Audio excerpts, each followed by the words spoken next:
Hey, yeah, again, I'm not trying to get into a bashing war here, B.R. Tidwell. And, it's my experience with Ubuntu is pretty limited, uh, largely for all the reasons I got. My general experience with Ubuntu it is like you say, it's very much a philosophy, subscribers of philosophy of free, not just open source, but free. Um, and like you said, there's all kinds of legal things, and the DMCA is a big part of this hoopla. It's like I love the DMCA because the DMCA goes, you didn't do anything wrong, but you still broke the law. You're like, isn't that great? Isn't that just a great law? Aren't you just so glad that got passed?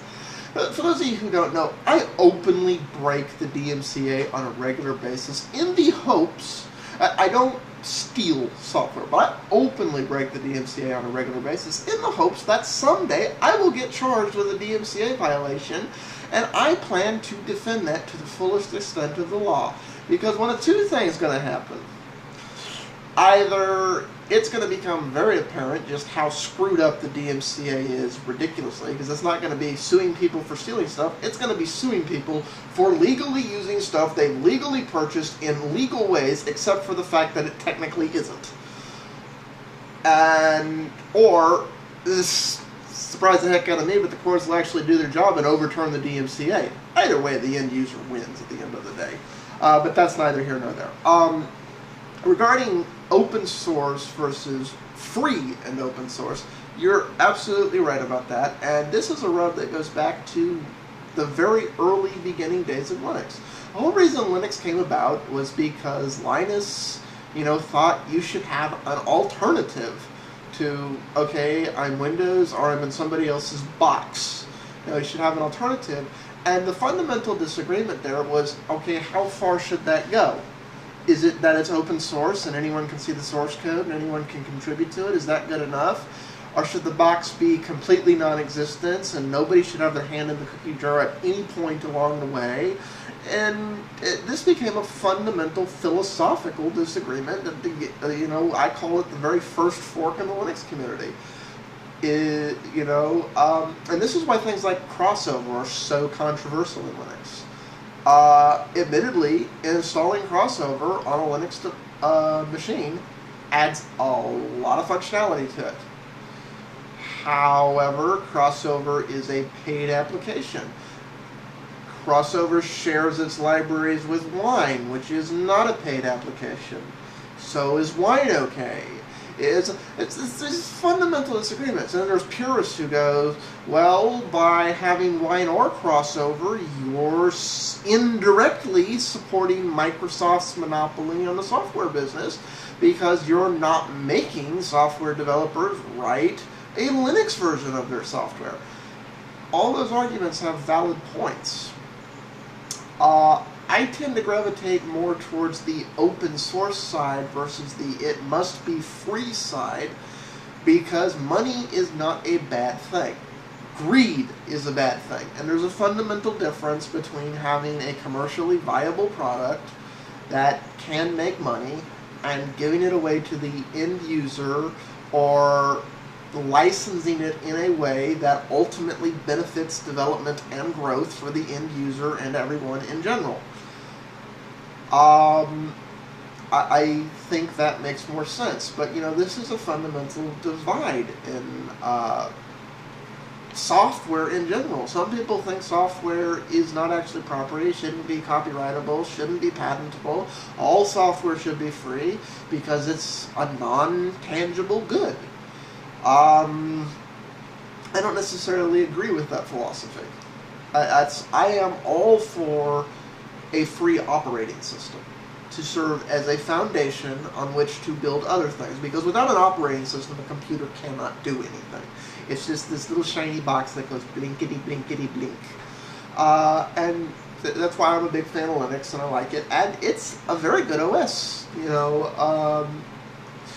He talked on the other thing that there's various flavors of Linux. I would say there's some real good flavors. Let me see.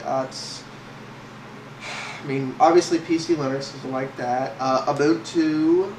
As far as another user-friendly son in that son, Mint. OpenSUSE is also a very good distro. It's an OpenSUSE KDE distro. I'm trying to think of another Ubuntu one off the top of my head. You know, and I mean, of course, Madriva, but Madriva is not as popular as you would think these days.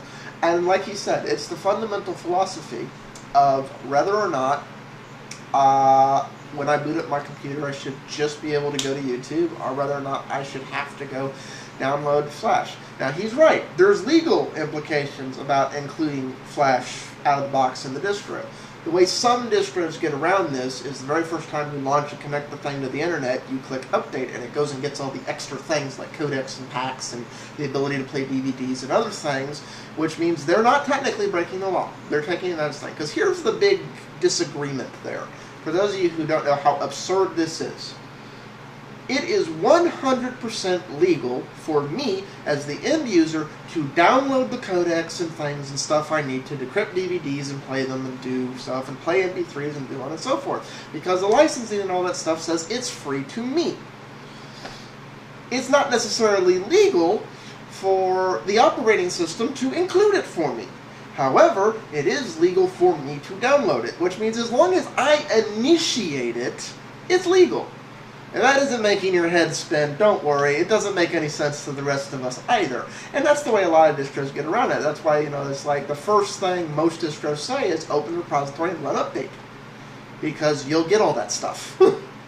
I would like to see something like that get implemented into Debian-based distros, but that would get in the way of the rub of the is it free thing, because here's the bubble those type of distros put themselves in that are all for being open source isn't enough. It also has to be free, which means guilt by association applies.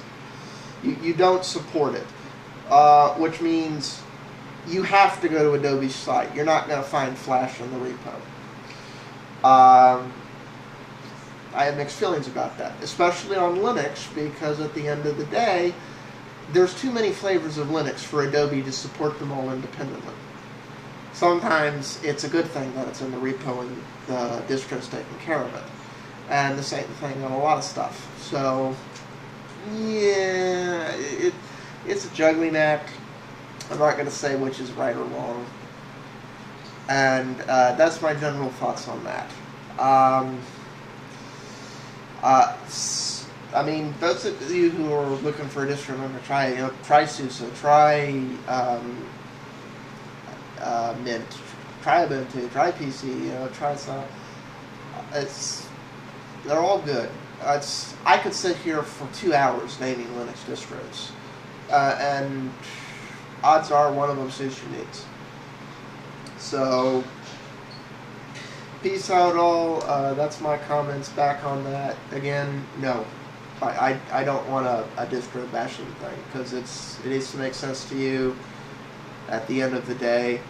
I mean, there's arguments for all software should be free, but at the end of the day, the end user just wants to use their computer, and they don't really care how it gets taken care of.